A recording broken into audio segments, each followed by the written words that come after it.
Hi, it's Steve. Today we're going to show you how to change the heater element on your dryer, and it's a really easy job.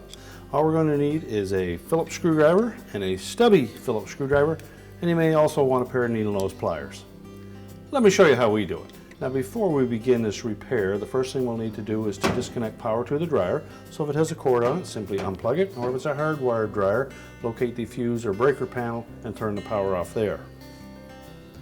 We'll next want to pull that dryer out far enough that we can access two screws that secure the top to the cabinet.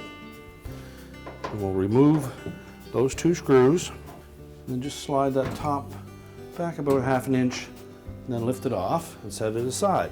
Now our next step will be to remove two screws at the very top that secure the brackets that hold the control panel in place. We'll lift the control panel up, tilt it back out of the way, and then we'll remove the two top ones. We'll have to hold that panel up against the cabinet so that it doesn't become dislodged. Now our next step will be to open the door. We're going to remove these two screws just below the lint filter. Then we'll also remove two screws at the very bottom that secure the bottom of the front panel. And next we'll disconnect this 2-wire harness to the door switch, and we'll also remove a single black wire that is attached to the light bulb. And then we can remove the top two screws securing that front panel to the cabinet, and we'll want to support that whole assembly as we do that.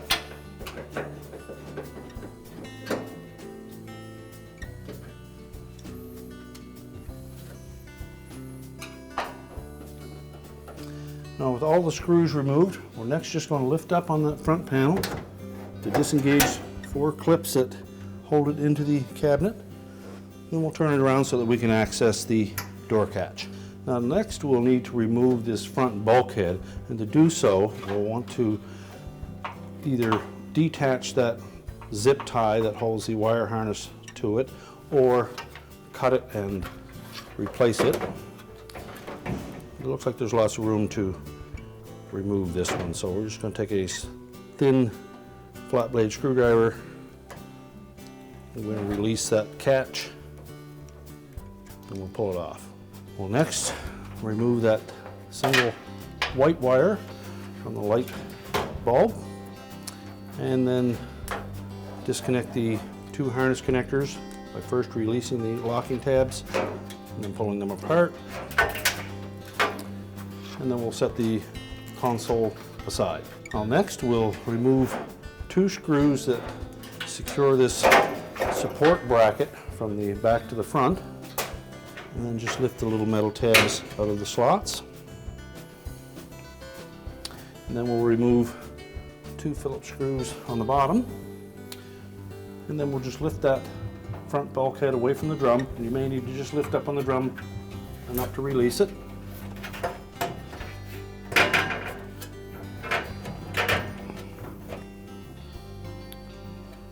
And then we'll set that aside. Now our next step will be to release the belt tension on the drum. So we're just going to reach in on the right hand side here and then in through the center. We feel both sides of that belt. You'll feel that it, from the left side, it goes over across the top of an idler pulley and then down onto the pulley on the drive motor. So grasp that idler pulley, pull it to the left, release the tension, slide the belt off the motor pulley.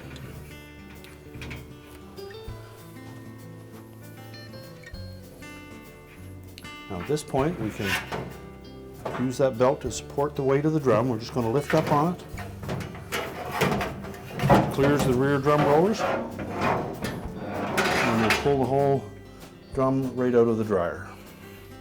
Well, first we'll remove this single Phillips screw that's located in the rear here, and we'll need a short stubby screwdriver to access that. Well, next we'll remove 2 screws that are at the front of that heater chamber. And then we can just pull that forward to remove it from the outlet at the back. We'll pull pull it up here enough that we can access the thermostats that are located on the side, as well as the 2 wires to the heater terminals. Now those are probably on there fairly snug, so use your pliers, grasp the terminal itself, pull them off. Now if the wire terminals show any signs of discoloration or arcing or corrosion, they will need to be replaced with a high heat type of terminal. Now the thermostat ones, we can just remove the screws for the thermostats.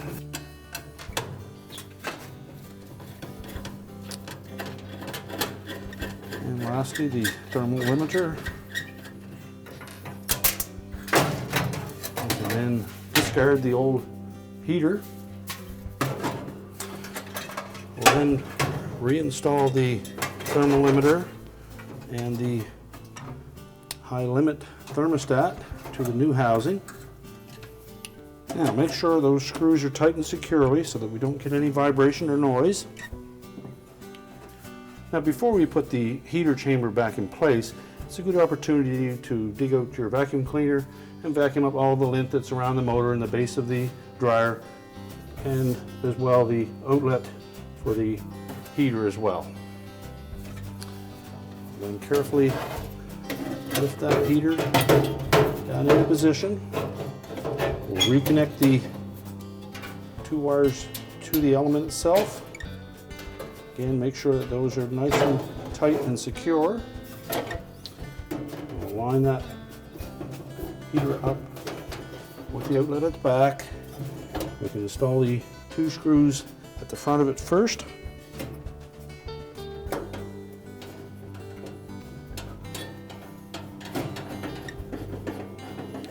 We won't tighten those just yet until we put the rear one in first. Now if you had difficulty removing that screw at the back, you could take one of the screws out of the old element housing, which is a 1/4 inch hex head as well, if it's easier to put a 1/4 inch socket and a ratchet to install that screw. Otherwise, go ahead and put the original back on.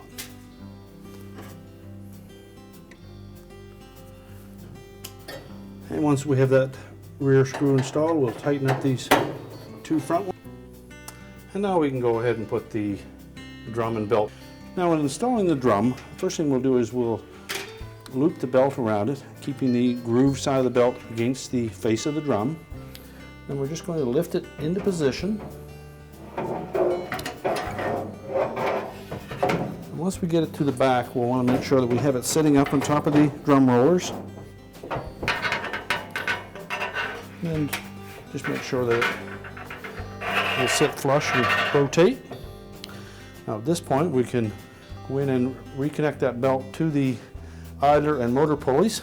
Now when installing the belt, we will have it draped around the drum, and it's actually going to come down and loop around that motor pulley. And it will go across the top of the idler and up either side of the drum. So we'll reach in on the right hand side, grab the belt, make sure that it's still flat against the drum. Same thing through the center. And we're going to pull that belt from the center over across the top of the idler pulley. We'll grasp that idler pulley, put some tension on the spring, and then we'll rotate the belt down onto the motor pulley. And then just by feel, make sure that we have it centered on that motor pulley. And then we should be able to take that and rotate it, and you'll see the blower wheel turn. Now we'll go ahead and put the front bulkhead in place. Now when installing the front bulkhead, we'll want to make sure that we tuck those 2 front rollers in underneath the drum. So we'll have to lift up on the drum as we're installing that. And also you'll note that there are a couple of tabs at the bottom of these top flanges, and they will fit into these uppermost rectangular holes, and that will hold that in place until we can get some screws on it. So drop the bottom right hand side in first so that it's up against the blower housing. Lift up on the drum just enough that the wheels will clear.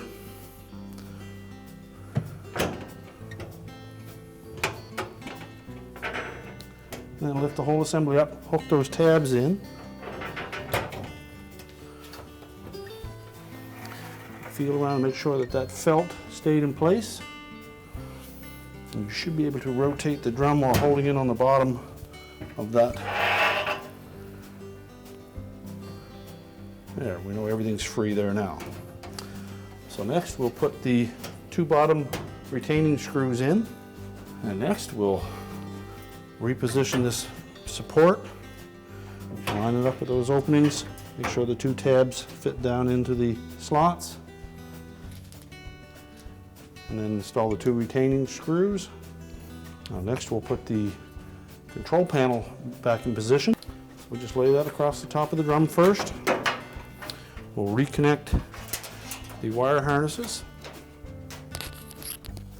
making sure that the locking tabs engage on those.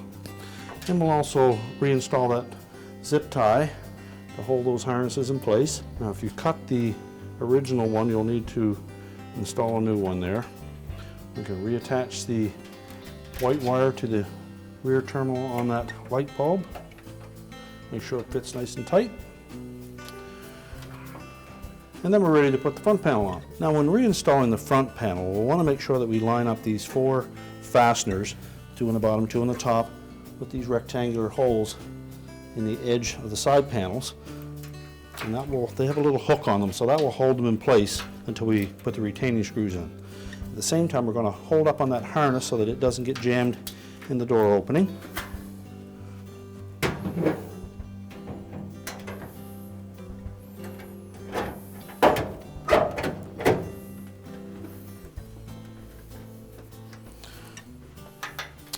We'll next reconnect that black wire to the light bulb and the 2-wire harness to the door switch. Make sure the locking tabs engage. We can install the 2 upper screws. Now we'll drop the control panel down into position, and you'll note that there are 3 locator tabs that line up with these rectangular holes. So make sure they're engaged, and push it back into position, and then we'll install the 2 retaining screws on the top. Now next we'll install the 2 screws on the bottom of the front panel. And now we'll put the main top back on. Now when installing the top, we want to make sure that we line up these slotted openings with tabs across the top of the console. So sit it down about a ½ inch back from the console and carefully slide it forward, making sure that those tabs engage.